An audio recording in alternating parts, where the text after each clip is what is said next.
I never thought an ordinary weekend morning could transform into one of the most memorable experiences of my life. I was bracing myself for the typical jittery nerves that accompany learning to operate a vehicle. Perhaps a few sighs and raised eyebrows from my father, Michael. But what unfolded that morning was something far more profound. It began with a routine practice session in our weathered family station wagon, resting beneath the sprawling oak tree in our front yard. I had passed that tree countless times before, but on this particular day, it seemed to lean closer, as if waiting to hear what would happen next. What my father shared with me next had nothing to do with brake pressure, steering technique, or checking mirrors. Instead, he spoke about existence itself, about accountability, and about faith in one another. His words left me utterly stunned. In that instant, I understood that operating a vehicle was never really about automobiles at all. It was about us, our relationship, and the kind of wisdom only someone who truly understands you can provide. That single morning delivered insights I never knew I was searching for, and the tender closeness of that experience remained with me long after the gentle purr of the motor faded away. Welcome, dear friends. Before I share this meaningful chapter of my journey, I kindly ask for your support. Please subscribe, give this a thumbs up, and share in the comments which town you're tuning in from. Your engagement means everything to us. Now, settle in and enjoy. I never imagined I would find myself in the driver's position, fingers slightly quivering over the steering wheel, pulse racing not from velocity, but from anticipation. My father, Michael, occupied the passenger seat, composed and encouraging, his palm resting gently on the armrest between us. I had always admired his demeanor, self-assured, unhurried, possessing a quiet strength that made you believe the universe could crumble, and he would still manage to keep everything intact. "All right, Lily," he said, his tone soft yet steady. "Keep in mind what we discussed. Cross your hands over the wheel, focus ahead, and remember to breathe. Operating a vehicle isn't merely about traveling from point A to point B. It's about comprehending your surroundings and learning to predict what comes next. Are you prepared?" I gave a small nod, though the tightness in my throat made it barely noticeable. I had been practicing for several weeks now, but the possibility of erring while he observed felt somehow weightier. Not because I dreaded his reaction, but because his approval meant everything to me. Every word he spoke carried significance, even when it was simple or routine. We began moving slowly, easing down the driveway. The tires crunched over loose stones, and the familiar fragrance of autumn foliage mingled with the worn fabric interior of the car. My father observed me closely, occasionally offering a soft murmur of encouragement, or a gentle suggestion. Initially, everything centered on technique: how to decelerate smoothly, when to use indicators, how to turn without jolting the wheel. But then, just as I found my rhythm, he said something unexpected. "Lily, do you understand why I'm the one instructing you instead of enrolling you in a professional course?" I blinked, stealing a glance at him. "I suppose because you wanted to?" He laughed quietly, a comforting sound that loosened the knots in my shoulders. "Yes, but there's more to it. I wanted to witness firsthand how you manage accountability. Operating a vehicle tests more than ability, it reveals character. It's about cultivating patience, perception, and confidence. Confidence in yourself and in those around you. And confidence in me as well." I swallowed hard, uncertain how to respond. His words felt heavier than the steering wheel beneath my grip, yet surprisingly reassuring. It wasn't the kind of observation you anticipated during a practice session. And yet, somehow, it belonged. The roads were peaceful that morning, the kind of calm that seemed to expand and hold its breath, waiting. I had always cherished mornings like this, the soft sunlight spreading across the pavement, the fragrance of morning dew still lingering on the grass, and the distant melody of birds just awakening. It made every small action feel meaningful. Every curve, every halt, every glance in the mirror seemed heightened, as if the world itself had chosen to pause just for us. As we traveled further from the neighborhood, the anxiety within me began dissolving, replaced by something unexpected, a feeling of closeness. My father wasn't merely instructing me. He was revealing a piece of himself, a quiet understanding he had gathered over decades. It wasn't a sermon, Not really. It was more like a dialogue, except it occurred in the silences between gear changes and the occasional peek at the rearview mirror. Then, just when I believed I had settled into the flow, he posed a question that caught me completely unprepared. "Lily, what do you believe it means to genuinely understand someone?" I frowned slightly, unsure if he was referring to the people in my life or if it was some kind of metaphor about driving. To comprehend them, to recognize what they require before they express it. He nodded slowly, his gaze fixed on the road, but somehow still focused on me. "Precisely, and it's not merely about memorizing their patterns or routines, it's about observing the subtle details, the hesitations, the quiet moments, the instances when they're frightened or uncertain. That's what makes you a skilled driver, and more importantly, a good human being. You pay attention, you care deeply, and you act with respect and patience even when it's challenging." His words settled deeper than I anticipated. I glanced at him, experiencing a warmth that transcended ordinary affection. It was as if he had lifted a veil from the world and perm. It had me to glimpse inside, to witness the way he approached existence itself. For a moment, I was speechless, my fingers gripping the wheel as if anchoring myself to reality. We traveled in silence for a while afterward, the kind of quiet that isn't hollow, but overflowing with comprehension, with shared memories, with unvoiced feeling. I recognized that practicing with my father wasn't merely about acquiring a skill. It was about bonding, about acknowledging the subtle ways people demonstrate care for one another, and about the quiet resilience that emerges from mutual respect. When we finally circled back toward the driveway, I experienced a blend of relief and wonder. The session had been brief in duration, but immense in what it had revealed to me. As I positioned the car, my fingers still buzzing from the adrenaline, my father reached across and placed his hand over mine. "You performed admirably today," he said simply.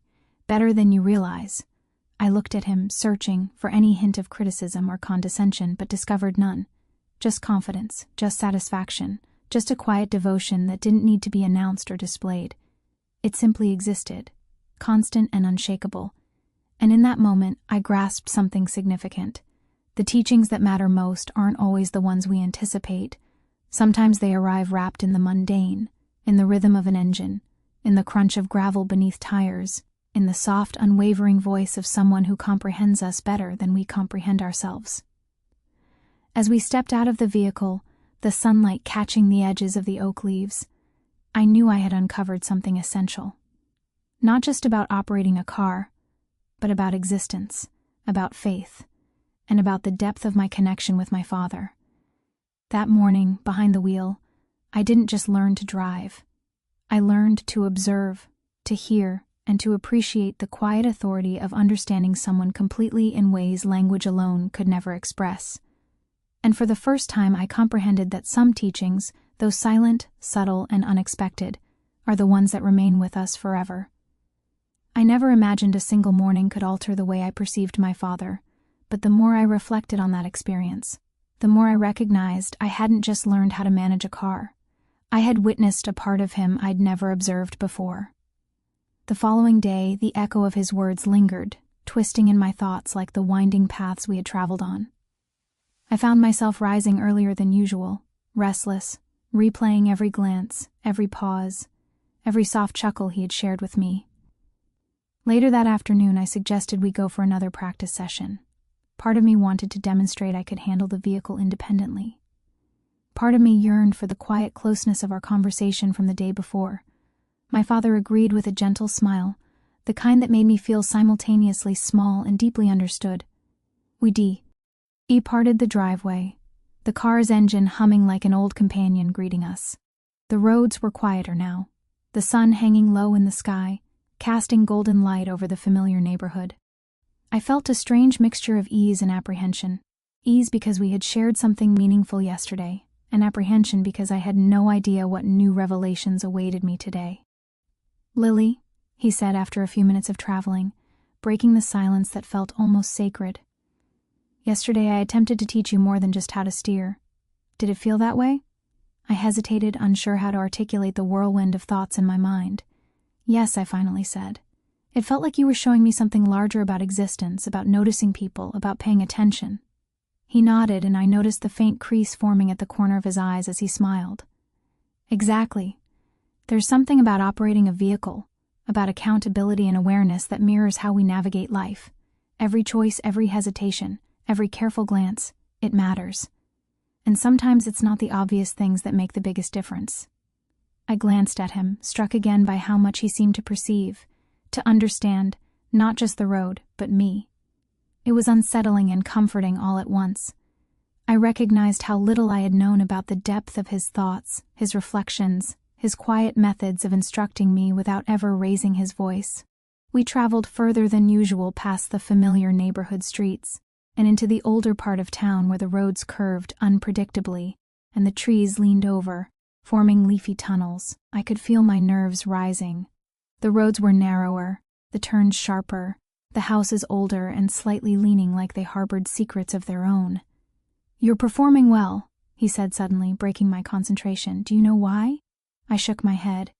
"Because you're paying attention not just to the road but to everything surrounding you. Most people drive and don't notice the way leaves scatter across the pavement, the way shadows stretch across fences, the way the light changes as the sun descends.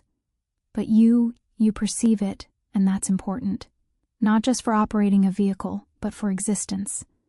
His words made my throat tighten. I wanted to say something, to tell him that I appreciated him, that I perceived him too, but the words wouldn't come. Instead, I focused on the steering wheel, feeling the way it vibrated slightly under my fingers, noticing how the car seemed to respond to my touch. It was like a dance, each movement measured, but full of vitality. And I suddenly understood what he meant about attentiveness. It was a form of respect. The silence stretched between us again, but this time it was different, comfortable, filled with understanding rather than tension.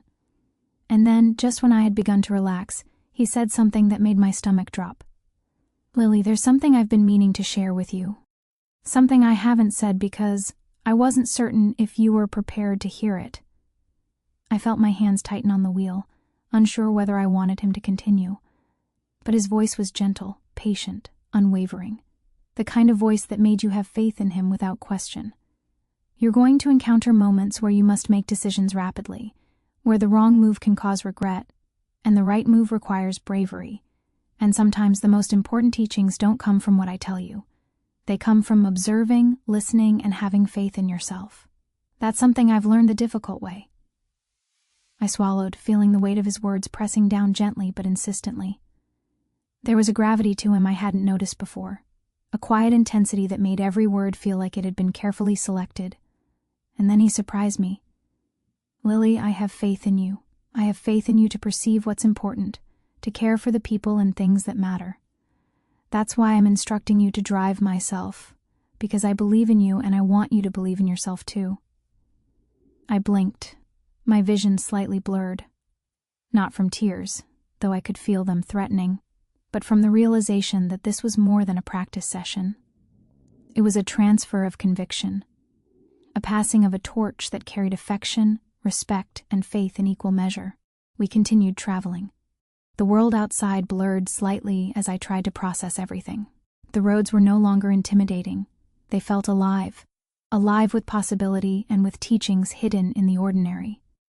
I thought about all the times I had felt uncertain, all the moments when I had doubted myself, and suddenly I understood that those doubts didn't have to define me. Not when I had someone like him guiding me. Not by controlling, but by empowering. Eventually, we stopped at a small park at the edge of town, the kind of park that appeared simple from afar, but when you stepped in was filled with hidden corners, rustling leaves, and the faint scent of evergreen. We got out of the car, stretching our legs, and I realized the journey had given me more than ability. It had given me clarity. He looked at me, and for the first time I noticed a faint tremor in his hands, the way he sometimes held himself like he was bracing against something. "You're maturing, Lily," he said softly, "and part of that growth is recognizing that existence isn't always predictable. People will disappoint you, mistakes will occur, and things won't always go according to plan. But how you respond, that's what matters. How you notice, how you care, how you act, that's what defines you." I nodded, feeling the weight of his words and the depth of their truth. I felt a swell of gratitude, not just for the practice sessions, but for the way he had trusted me, for the way he had shared his insights without ever forcing them, for the way he had given me the gift of perceiving the world and myself through a lens of care and attentiveness. As we walked back to the car, leaves crunching softly beneath our feet, I felt a quiet shift inside me. The tension from yesterday, the nervousness, the uncertainty, it had transformed into something steadier. Confidence, yes, but also an understanding that faith, patience, and affection were intertwined in ways I hadn't fully appreciated. And when we traveled home, the sky streaked with pink and gold, I realized that the roads we had journeyed were more than streets. They were a reflection of the path my father had been guiding me through all along.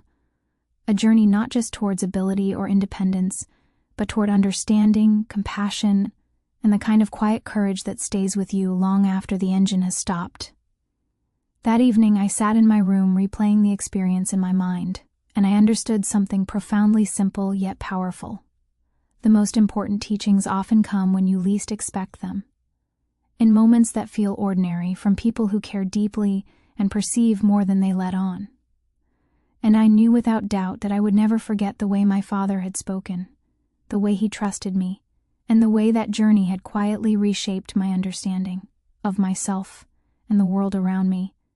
The next morning, the sunlight poured into my room in golden streaks, and I felt a quiet excitement that I couldn't quite explain. Operating a vehicle had become more than a lesson. It was a shared experience, a conversation without words, and I found myself anticipating it with a mixture of eagerness and reverence. I could still feel the weight of my father's trust from the previous day, a quiet anchor that made me feel capable in ways I hadn't known I could be. When I came downstairs, Michael was already in the kitchen, sipping his coffee and glancing at the morning newspaper. He looked up, and for a moment, our eyes met, and I felt a flicker of that unspoken understanding we had been building over these journeys. There was something gentle in his gaze, patient and reassuring, as if he knew the kind of person I was becoming, and that he had a hand in shaping it. "Morning," he said, his voice low, carrying the warmth I had come to rely on. "Prepared for today?" I nodded, trying to conceal my nervousness, though he probably saw right through me. He smiled knowingly, and in that moment, I realized that this was more than just practice sessions. This was mentorship, faith, and a rare kind of closeness between father and daughter that went far beyond any casual conversation. We climbed into the car, and the familiar hum of the engine greeted us like an old companion. Today, he said, we would tackle the expressway, the stretch I'd been dreading most. My stomach fluttered, a mix of excitement and apprehension. I had never traveled beyond the quiet streets of our neighborhood, and the idea of merging onto a busy expressway made my palms sweat.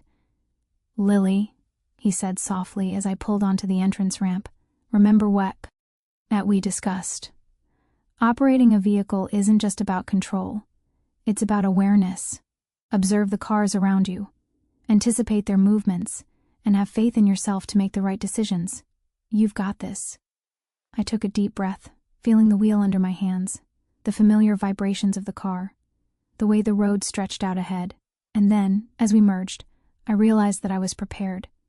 I was alert, attentive, and connected, not just to the car or the road, but to the teachings he had given me about existence, patience, and faith.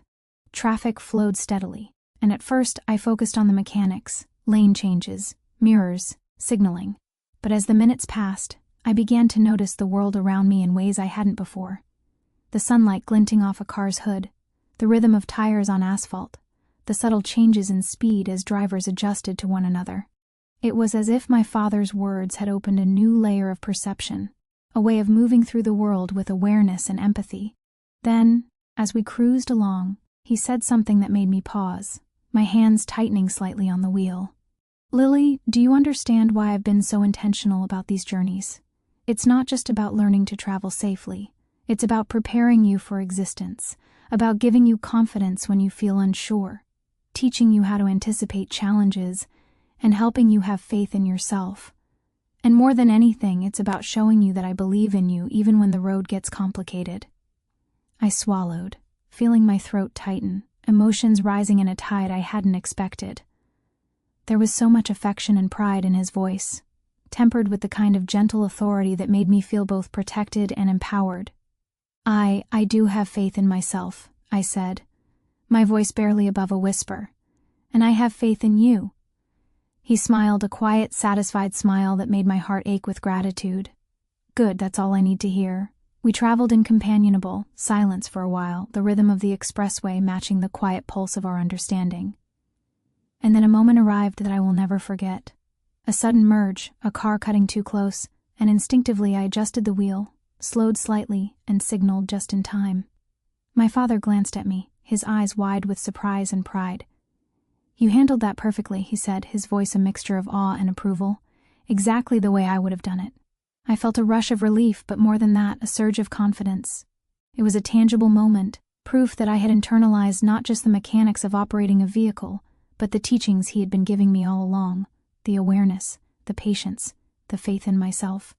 As we exited the expressway and returned to quieter streets, I felt a profound sense of accomplishment, but also something more subtle, a deep emotional connection, a quiet gratitude for the way my father had shown me existence through the lens of driving. We parked at a small overlook that offered a sweeping view of our town, the sun now lower in the sky, painting everything in shades of pink and gold. We sat in silence for a moment, simply taking in the view. I felt my hand brush against his on the console, and he didn't pull away. Instead, he let it rest there, a quiet affirmation of our bond. Lily, he said finally, today you didn't just drive. You perceived. You listened. You acted with awareness and care. That's what matters. That's what makes someone prepared for the road ahead in every sense. I looked at him, tears threatening to spill, and realized that I had been given something far more valuable than the ability to operate a car. I had been given guidance, faith, and the kind of understanding that only comes from someone who truly knows you and believes in you. I'll never forget this, Dad, I said, my voice trembling. Not the driving, everything, the teachings, the faith, you. He smiled, a mixture of pride and quiet emotion, and ruffled my hair gently. And I'll never forget how you surprised me, Lily. How you've grown into someone capable, observant, and thoughtful. That's what makes me proud more than anything. As we sat there, the wind gently rustling the leaves, I felt a sense of peace I hadn't known before. The journeys, the teachings, the quiet conversations, they had given me something permanent. A foundation not just for driving, but for existence, awareness, patience, courage, and the enduring bond of affection and faith between us. That day, I realized that some teachings aren't about the technical abilities. They're about perceiving, listening, and understanding. They're about faith, empathy, and connection. And in that moment with my father beside me, I felt prepared for anything the road ahead might bring, knowing that I carried his wisdom, his faith, and his affection with me always. As we traveled back home in the soft glow of the evening, I knew that I had learned more than how to navigate streets and expressways. I had discovered a deeper understanding of existence, of relationships, and of the quiet, enduring ways that people show they care. And for the first time, I felt truly confident, not just as a driver, but as a person prepared to meet the world with awareness, faith, and an open heart.